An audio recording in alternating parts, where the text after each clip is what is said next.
ជាបឋមនេះខ្ញុំសូមគោរពជំរាបសួរលោកគ្រូជាទីគោរពព្រមទាំងសួស្តីមករួមថ្នាក់ទាំងអស់គ្នាដែលមានវត្តមាននៅទីនេះជាទីរអានជំរាបសួរនាងខ្ញុំឈ្មោះខេមេលីនជាសាស្ត្រាចារ្យថ្នាក់ទី6ខ2នៅសាលារៀន Bell ធានត្រជាតិសាខាទី9ទីតាំងស្ទឹងមានជ័យសូមឡើងមកបកស្រាយនៅប្រធានបទមួយដែលលើកឡើងថាចូលប្អូនបរិញ្ញាអំពីស្នាព្រះហស្ថរបស់សម្ដេចព្រះសង្ឃរាជណាថឲ្យបានបោះបាយ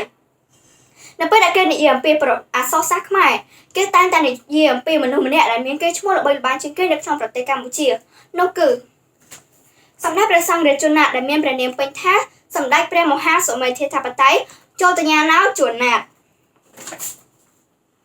តើណាទៅជាសម្ដេចព្រះសង្ឃរាជណាថសម្ដេចព្រះសង្ឃរាជណាថគឺជាសម្ដេចព្រះសង្ឃរាជថ្នាក់ទី1នៃគណៈមហានិកាយនិងជាសម្ដេចព្រះសង្ឃរាជអង្គទី4នៃគណៈមហានិកាយនៃព្រះរាជាណាចក្រកម្ពុជា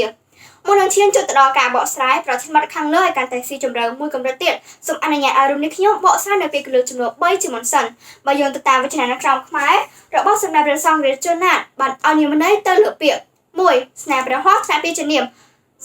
អ្វីដែលធ្វើដោយដៃធ្វើដៃ2សម្ដេចថ្នាក់ពាក្យនាមអ្នកដែលមានអំណាចធំមានតេជះច្រើន3ព្រះសង្ឃរាជថ្នាក់ពាក្យនាមសម្ដេចសង្ឃ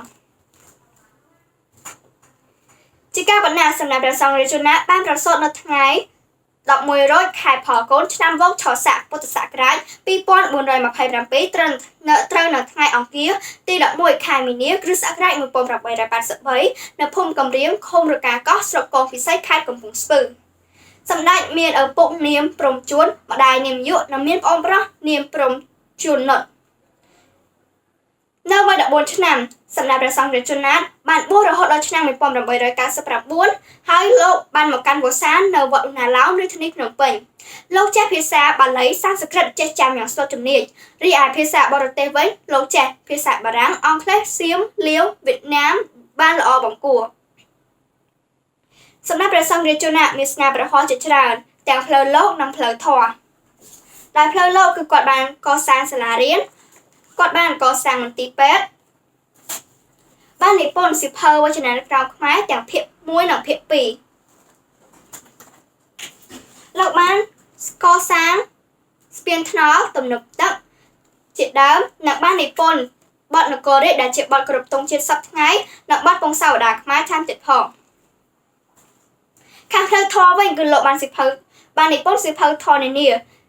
សៀវភៅវិកលបាលីគេហបដិបត្តិសាមណេរវិន័យបោទេមកខោសង្ខេបកាបលោកធម៌សុភមង្គលគិថាបច្ចាវត្ត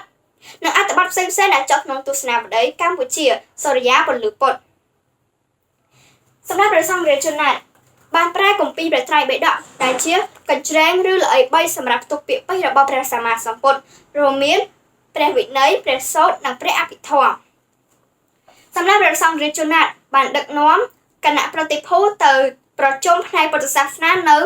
ប្រទេសបារាំងឥណ្ឌូនេស៊ីភូមាស្រីលង្កាជាដើមជាមួយសកម្មភាពនេះផងដែរសម្ដេចព្រះសង្ឃរាជណាថបានទៅធ្វើទស្សនកិច្ចនៅកម្ពុជាក្រោមដើម្បីរៀបចំកសាងវត្តអារាមជាច្រើនសម្រាប់ឲ្យប្រជាជនខ្មែរនៅទីនោះបានរៀនអក្សរខ្មែរបានធ្វើបន្ទានជាមណ្ឌលជួបជុំឬតាក់ទងគ្នាសរុបសេចក្តីខាងលើនេះមកសម្រាប់ព្រះសង្ឃរាជណាថមានស្នាព្រះហស្ថជាច្រើនទាំងផ្លូវលោកនិងផ្លូវធម៌ក្នុងចំណោមស្នាព្រះហស្ថខាងលើដ៏ធំគឺមានស្នាព្រះហស្ថមួយដែលមានភាពល្បីល្បាញជាងគេនោះគឺសៀវភៅវចនានុក្រមខ្មែរសម្រាប់ព្រះសង្ឃរាជណាថបានសគត់នៅគ្រិស្តសករាជ1969ក្នុងព្រះជន្មាយុ86ព្រះវស្សានៅវត្តឧណាឡោមរាជធានីភ្នំពេញយ៉ាងណាមិញទោះបីជាគាត់បានសគត់ទៅហើយប៉ុន្តែប្រជាជនខ្មែររបស់យើងតែងតែ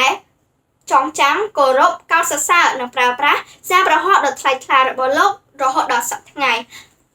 ដោយពាក្យចន្ទពោលថារូបរាងកាយតែងចុះចាស់ជរាប៉ុន្តែគេឈ្មោះល្អមិនចេះចាស់ជរាទេ